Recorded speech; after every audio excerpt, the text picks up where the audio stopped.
Good afternoon, everybody. I thank you again for coming to attend this today. We're really excited to see you all here. As Sue mentioned, our topic is hearing loss in the connection with Alzheimer's disease. We have two halves of our presentation today. Madeline Campbell's one of our audiologists that's going to start us off, and then I will wrap us up at the end. Madeline's going to start off talking about hearing loss and some of the research that shows its connection to dementia, and then I will talk about cochlear implants as one of the treatment options for those with severe to profound hearing loss and its connection with dementia. And again, we welcome you to type your questions in the chat, and we look forward to answering them at the end. So now I'm going to hand it off to Maddie. Thank you so much and welcome. Hi, everyone. I'm Maddie. Welcome and thank you so much for joining us. I'm going to jump right in and discuss hearing loss and the Alzheimer's disease connection.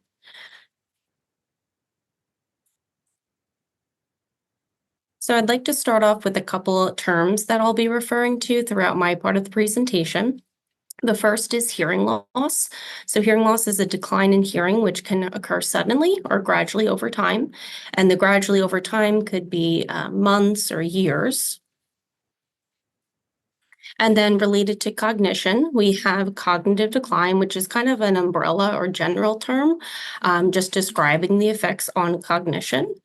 This includes healthy aging, so effects that we see on memory and thinking, declines in those areas that is normal and healthy, part of aging. And then we have other disorders or syndromes such as dementia that affect memory, judgment, problem solving, and reasoning in everyday life. Within dementia, there are different types of disease, and the most common type of dementia is Alzheimer's disease. So some early signs of hearing loss that we see in our clinic and that others see as well with early signs of hearing loss include difficulty understanding others. This can especially be difficult in noisy environments such as restaurants or family functions with many talkers. And also it's very difficult when the speaker is not facing you because there's no visual cues and you can't read the lips of the person speaking. Things that we hear quite often are, I can hear someone speaking to me, but I can't understand what they're saying. So things aren't clear. It may sound like people are mumbling. Another sign is that others need to repeat themselves frequently for you to hear them, and that you listen to the TV, radio, or telephone louder than others. This hearing loss or the hearing difficulties can lead someone to feel frustrated or stressed during conversations because of the inability to hear. This can start to cause people to withdraw from social situations because some people feel that if they're not hearing well and they can't participate in these situations, that they're better off staying home and not participating. So regarding healthy aging and cognition, so things that are normal as we age are occasionally misplacing things, forgetting what we're doing, taking longer to process or think, and having difficulty thinking or finding a specific word. And then here are early signs of dementia. So you'll see that they're pretty similar to what I just referenced to for healthy aging, but they're more frequent occurrences. So you have short-term memory loss, which is difficulty with recent events. And throughout the progression of dementia, it can also start to affect long-term memory loss. Often misplacing things, that's another early sign of dementia, difficulty finding words, confusion or disorientation in a familiar place, which can lead to increased irritability, and then also impaired judgment. So the association between hearing loss and cognitive decline. So in general, hearing loss can increase the risks for cognitive decline in older adults compared to individuals with normal hearing. So someone with a mild hearing loss is at 2 times the risk for dementia. Someone with a moderate hearing loss is at 3 times the risk for dementia. And someone with a severe hearing loss is at 5 times the risk for dementia. Now, I'm not saying that if you have hearing loss, you are definitely going to have dementia. These are just the correlation or the associations that the research is showing. So why is this occurring? So when someone has a hearing loss, they're usually straining to hear and they need more cognitive resources to be able to hear. Now, taking other cognitive resources means that you're taking it away from something else, and that could be taking it away from memory or thinking. And this straining and always working to hear can overwork the brain, which can cause it to work less efficiently. Hearing loss can also affect or alter the brain structure by causing atrophy or shrinking of the cells. It can also cause individuals to withdraw from social situations, like I had said, and then they become socially isolated, which is a known risk factor for dementia because you're sitting at home and quiet and you're not being stimulated and your brain's not being stimulated. So what happens if the hearing loss is left untreated? So you don't get hearing aids or you don't do what other treatment the audiologists have recommended. The untreated hearing loss is associated with 20% higher risk of dementia compared to individuals with normal hearing. Untreated hearing loss also increases the rate of cognitive decline in older adults compared to individuals with normal hearing. So if it's left untreated, you have a higher risk for dementia and a higher risk for a faster decline in cognition. So properly fit hearing aids in cognitive decline. The reason why I say properly fit hearing aids means are the hearing aids at the correct hearing or the correct volume for your hearing loss? Because you can have hearing aids on, but maybe they're not at the correct volume for you. So when hearing aids are properly fit, one study found that the risk for dementia caused by hearing loss reduces from 20% to 7% when the hearing loss is treated. Another study found that hearing aids reduce the rate of cognitive decline for individuals who are at an increased risk for dementia, but it did not affect the rate of cognitive decline for those who are at a decreased risk of dementia. So that study took subgroups from dementia, being increased risk or decreased risk, and that was what they found for both groups. Now, there are limited studies that assess this specific topic on hearing aids. So there's a lot more research that's being worked on. These studies, they do take a lot of time because they cover or they track people for several years. So then they have to process all that data. So it takes a while to get the data and get it published, but they are working on it currently. But we do know that if an audiologist recommends hearing aids, that it will only help. There is no negative effect to having hearing aids. So if it's recommended, you definitely will benefit from them. Now, why do properly fit hearing aids help? So when someone has hearing aids, it's restoring that volume and that hearing that they're missing out on. This helps reduce the effort and the cognitive resources needed to listen. So then those cognitive resources that were being used from something else can now go back to something such as memory or thinking. So that way the brain isn't overworking as much and has resources for everything. Hearing aids also allow for more stimulation in parts of the brain that the hearing loss may have prevented the stimulation. Also, hearing aids help improve communication or hearing in social situations. So this can lead someone to become more engaged or active in their social life. And then this will allow their brain to be stimulated more. So as you're sitting through this presentation, if you're thinking about if you or a loved one may potentially have hearing loss or cognitive decline, what should you do? So if you're unsure what's going on, you can definitely schedule an appointment with your primary care physician, and they can help determine whether you need a hearing evaluation, cognitive evaluation, or both. All right, thank you. And I'm going to pass it back to Jeanne now. Thank you, Maddie. That was really informative, and I appreciated all the detailed information. So I'm going to talk about cochlear implants and how someone can know if they should come for a candidacy evaluation and how it will help, and it's linked to dementia. Next slide, please.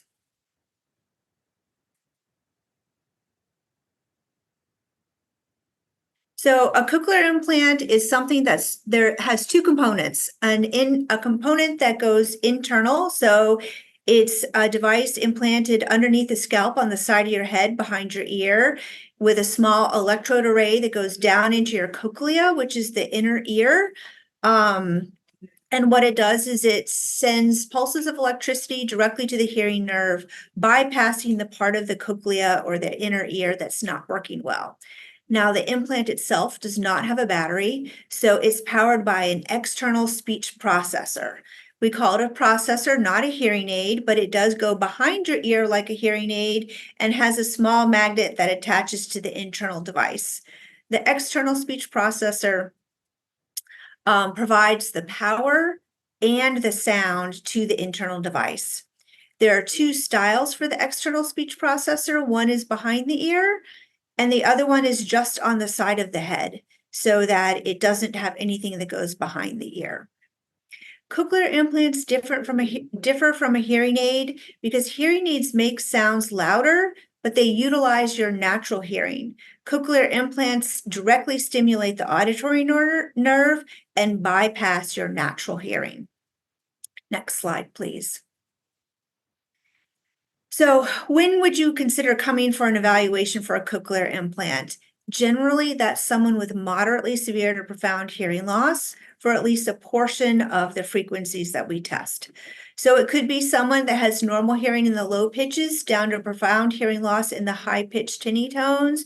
It could be someone who starts off with a mild hearing loss in the low pitched bass tones and goes down to severe profound hearing loss in the high pitches, or it could be someone who has very little hearing at all of the pitches. Generally speaking, someone should come to an evaluation when their word recognition test scores drop below 60%. That testing is when your audiologist completes a hearing test and they ask you to repeat a word. Generally, it's a recorded male talker, and it says something like, say the word, or you will say, and then you repeat the last word. So when your word recognition gets below 60%, that's the time to consider a cochlear implant evaluation. The next symptom or cue to start thinking about a cochlear implant is when hearing aids are no longer able to help you as well as they used to.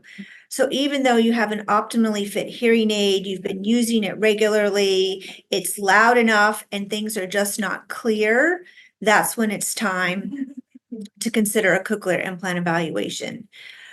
Also, if hearing aids are not powerful enough for your hearing loss, then it's time to consider the cochlear implant. Typically, your audiologist or perhaps your otolaryngologist, your ear, nose, and throat specialist will make that referral, but sometimes you do need to advocate for yourself and ask about that as well. Next slide, please. Some of the symptoms that you're going to experience in your daily life when you're getting towards being a cochlear implant candidate is that you're really straining to understand daily conversation. Even in a one-to-one situation or a small group, 1 to 2, when it's really quiet and you're still struggling to catch enough of the conversation, that's a sign that a cochlear implant may be a better choice for you. Also, when you ask people to repeat themselves frequently, when you have misunderstandings of what was said, or when you start to pretend that you know what was said, which is a common strategy because people get tired or embarrassed to ask their communication partners what they said or to repeat or to rephrase. And so then they just start pretending they understood. If you have severe difficulties hearing on the telephone or the TV, so basically you've turned everything up loud enough, your hearing aid is loud enough, but you're still having difficulty following the conversations. And as well as difficulty following conversations in groups, in noisy places, at family gatherings, restaurants, or more crowded situations.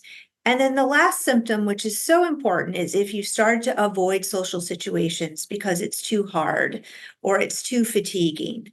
Avoiding social situations or social isolation, as Maddie mentioned, is a known risk for cognitive decline. So it's really important to keep your hearing as best possible so that you can stay out there and keep your brain stimulated and help prevent that cognitive decline. Next slide, please. Cochlear implant candidates typically have hearing loss in both ears, although there is candidacy for people who have hearing loss in just one ear. When you have hearing loss in both ears can have the same amount of hearing loss, or they can differ. You can have a better ear and a poorer ear. If your ears have the same amount of hearing loss, you might be a candidate for cochlear implants in both ears. If the hearing is different between your ears, you might be a candidate for getting a cochlear implant in one ear and continue to use your hearing aid in the other ear. Whether or not cochlear implants are covered by insurance depends on each insurance. I will say that generally it's pretty well covered, but some insurances do have slight variations in what they consider a cochlear implant candidate and how they will cover it. Medicare does cover cochlear implants for patients. They have to have hearing loss in both ears and a score of 60% or poorer on a recorded sentence test. So that means we play a test to you that has male and female talkers, and they say sentences and you have to repeat them back. And in order to qualify for an implant with Medicare, your score has to be 60% or poorer. Next slide, please. As I mentioned, some people are a candidate for a cochlear implant when they have hearing loss in only one ear. This is typically someone who has little to no hearing in that ear and normal to near normal hearing in the other ear. We most commonly see this in patients who suddenly lose their hearing. It's someone who wakes up one morning and notices they can't hear anymore. I had a patient who lost their hearing over dinner, but it's typically a rapid change in your hearing. Unfortunately, this is not currently covered by Medicare, but it is covered by many commercial insurance plans. It's also covered for adults and children ages 5 and up. Next slide, please. When you come for a cochlear implant evaluation, it's typically a fairly long appointment, maybe an hour and a half to 2 hours. It includes a regular hearing test as well as special testing with hearing aids on. So it's important to bring your hearing aids to that evaluation. If you, for some reason, you don't have hearing aids, then we will test with loaner hearing aids because that's part of determining whether or not you qualify for a cochlear implant. If you are a candidate, then during that appointment, we talk a little bit about how cochlear implants work, what to expect for improvement in your daily communication, and give you information on the next steps. Next slide, please.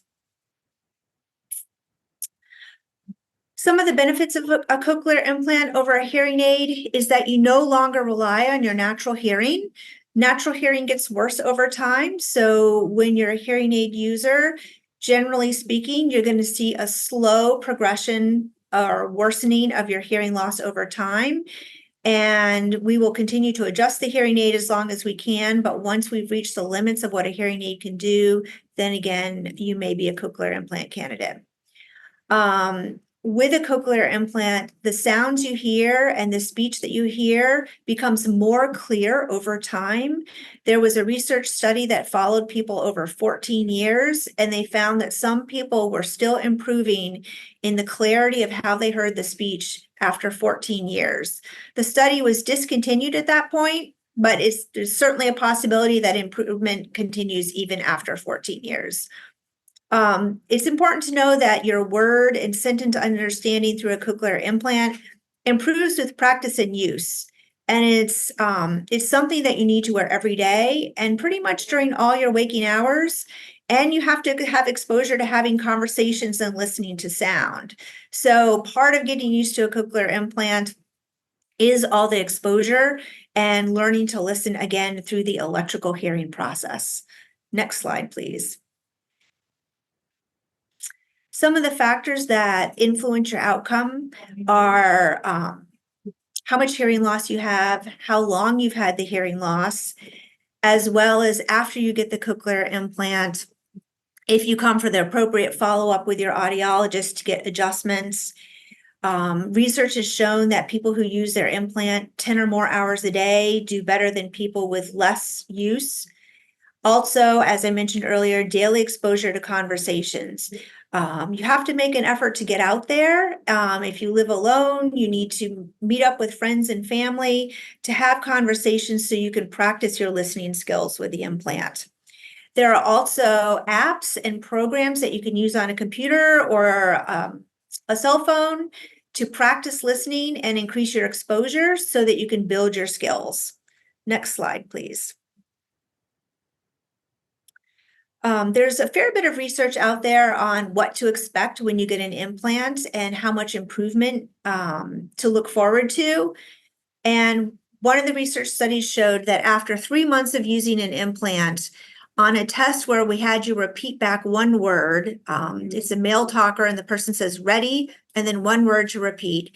And when we do that test on someone who's had a cochlear implant for 3 months, what they saw was that they scored 56% or better on this test, or they saw a 20% improvement over their score with the hearing aids. So for example, if you already were scoring 50% with your hearing aids, then your score would be around 70%. But if you score 20% with your hearing aids, then on average, you would reach a score of 56%.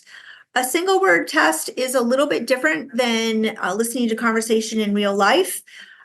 Single words are one of our hardest tests because you don't have any context for what you're hearing. So you either hear it accurately or you don't. There's no grammar and topic. As when you listen to daily conversation, you use the topic of conversation, the sentence, the grammar, and the sentence structure of what's being said to help you fill in the gaps. But you can't do that with a single word test. For patients using a cochlear implant in one ear and a hearing aid in the other ear, their single word test scores improved by an average of 40% in quiet and 25% in the presence of background noise. The limitation of this is that you have to have sufficient hearing in your other ear to benefit from hearing aid use, and not all cochlear implant users are able to do that. Next slide, please. Then segueing into cochlear implants and dementia, this is a very new area of research. And there are a lot of ongoing studies, so I think we're going to see a lot more information come out over the next 5 years. There's 2 studies from 2015 and 2019 that showed that patients with poor cognitive function prior to receiving the implant showed improved global cognitive function and a lower rate of progression to dementia than the general population. So basically, their cochlear implant use helped improve their cognitive function and slow their risk of dementia. Another study that was completed in 2022 showed that patients that already had dementia and received a cochlear implant showed an average improvement of sentence understanding from 21% preoperatively to 44% postoperatively, so that their scores basically doubled. And that's someone who already had dementia. Next slide, please. There was another study in 2022 that showed that older patients with cognitive impairment had greater cognitive benefits 1 year after the implant compared to subjects with normal hearing. So in these subjects, the recipient, the cochlear implant recipient, already had some cognitive impairment, but with the cochlear implant use, they improved in their cognitive skills more than someone with normal hearing, normal cognition. And their average sentence scores increased from 22% before their surgery to 51% after they received the cochlear implant. What I found really interesting is that they saw improvement in tasks that were verbal and visually based. And that led them to theorize that the auditory stimulation from the cochlear implant may improve cognitive function by activating non-auditory regions of the brain. So that the cochlear implant use had an impact far greater than just on someone's hearing. It also showed that auditory stimulation of the brain has been shown to activate and engage many non-auditory brain networks in those with dementia and normal hearing. Next slide, please. So this graphic just shows a little bit about what's going on in the brain with someone who has a cochlear implant. You can see the implant, the cochlear implant processor resting behind that person's ear. And then there's a small cord in a little circle that's attached magnetically to the internal device. The light blue area that's shaded just above the ear is the auditory cortex, or the part of your ear that does the listening, the part of the brain that does the listening. And then what the study showed is that there are projections or stimulation in other parts of the brain, in the frontal and premotor cortexes, that occur just from using the cochlear implant and listening through it, which is pretty interesting research. And I look forward to hearing more about this and having them look into other parts of the brain as the research continues. Next slide, please. This is just it was a list of references documenting the research that I cited today.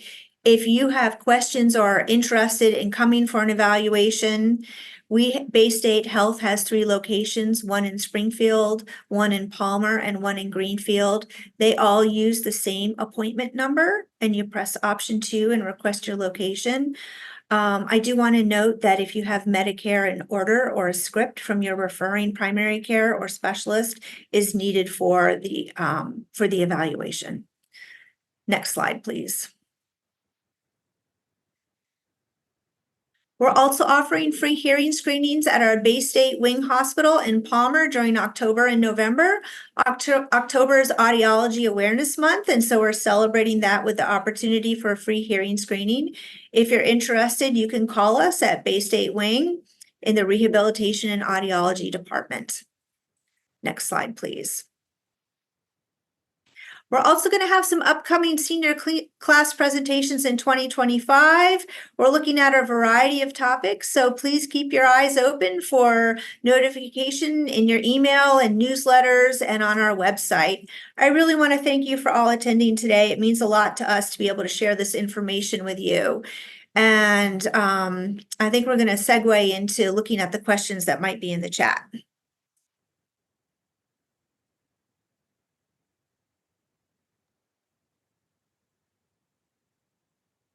Doesn't look like there's currently any questions, but if anyone has some, you're welcome to type them in.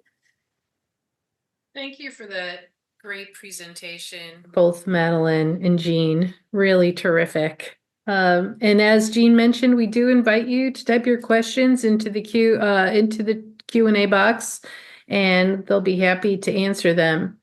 I have a question while we're waiting. Who actually does the cochlear implant? And I assume you do them here at Bay State Health? Yeah, we do. So our audiologists, which we have 4 of us currently, work in conjunction with Dr. Ted Mason over at Ear, Nose, and Throat Associates of Western New England. He's our cochlear implant surgeon. He is a wonderful man. If anybody's ever met him, he's just has a great bedside manner in addition to being a really wonderful surgeon. So he does the surgeries, and we work with him to provide the audiology component, the implant or hearing aid evaluations, and all the follow-up visits. Terrific. And I have another question. To you, did you, and you may have covered this in your slides, did you find that people who had poor hearing and then got hearing aids decreased their risk for dementia as well as getting the cochlear implants? I assume that it was the cochlear implant was, as you mentioned, beyond the hearing aid. Mm-hmm. So yes, people with hearing loss, whether they choose to use a hearing aid or a cochlear implant, have a decreased risk for for dementia. I don't remember the exact stats though. Maddie, do you happen to remember? I believe that with untreated hearing loss, you're at 20% higher risk for dementia. And then when you treat that with hearing aids, it drops down to 7%. Thank you. As we previously mentioned that all attendees are muted, but we invite you to type your questions into the Q&A box, which you should find on generally the lower part of your screen for your question. I see there's a hand raised. If you would like to type your question to the Q&A box, we'd love to answer that. Thank you. So I see a question that says, is there anything that can help with tinnitus? So tinnitus is a ringing or noise in your ear. It's often associated with hearing loss. It can also be associated with a history of noise exposure. It's very common part of the aging process. And generally speaking, we do not have a lot of treatment options for tinnitus. People who are candidates for hearing aids, up to 70% of people who use hearing aids when they have tinnitus notice that the tinnitus is decreased or gone while they're using the hearing aids and for a portion of time after they take the hearing aids off. For example, you wear your hearing aids all day, you take them off, you do not hear the tinnitus while you're falling asleep, but if you wake up in the middle of the night the next morning, the tinnitus is back. There are some treatments for tinnitus, such as it's an applied behavioral therapy. Basically, they try to decondition you to how it annoys you, but it does not make the tinnitus go away. There are tinnitus maskers. So it's a device that looks like a hearing aid and can also be a hearing aid that plays an alternative sound to cover it up. Maddie, do you have any additional suggestions? No, I think you covered everything. All right, thank you. Someone asked if we could show the initial slides talking about dementia. I'm not sure if we can put the slides back up, but I know that this will be available in a recorded format on Bay State's website so that you will be able to go back over and review it. There's another question about, can a cochlear implant help with tinnitus? It can. It's not something that typically we would not recommend an implant just to help with tinnitus, but we do have patients that once they receive the cochlear implant, they get relief. Sometimes it's relief 24 hours a day, and sometimes it's like with a hearing aid, they get the relief from the tinnitus while they're using the cochlear implant. Another question is, do you have to try hearing aids first before being considered for a cochlear implant? Generally speaking, yes, that you do need to have a trial with hearing aids before you go to a cochlear implant. Most often, that is the natural progression of things because hearing loss typically changes slowly over time. However, in the case of someone with a sudden sensorineural hearing loss that's profound, meaning they have very little hearing left, they may not have a full trial of hearing aids before they go to the cochlear implant. And we have a question on a popular topic, which is what's my opinion of hearing aids sold in pharmacies? So the ones sold in pharmacies are called over-the-counter hearing aids. It's a different level of technology, and generally the technology is not as sophisticated as you will get in a traditional hearing aid. You also don't get the same level of support, fine-tuning, and programming of the sound with an over-the-counter hearing aid compared to what you get with a traditional hearing aid. So it is appropriate for some people, but we have found in our practice that we're seeing a lot of people that have tried them, return them, and come in and choose a traditional hearing aid because the benefit is so much greater due to the better technology and the services that accompany it.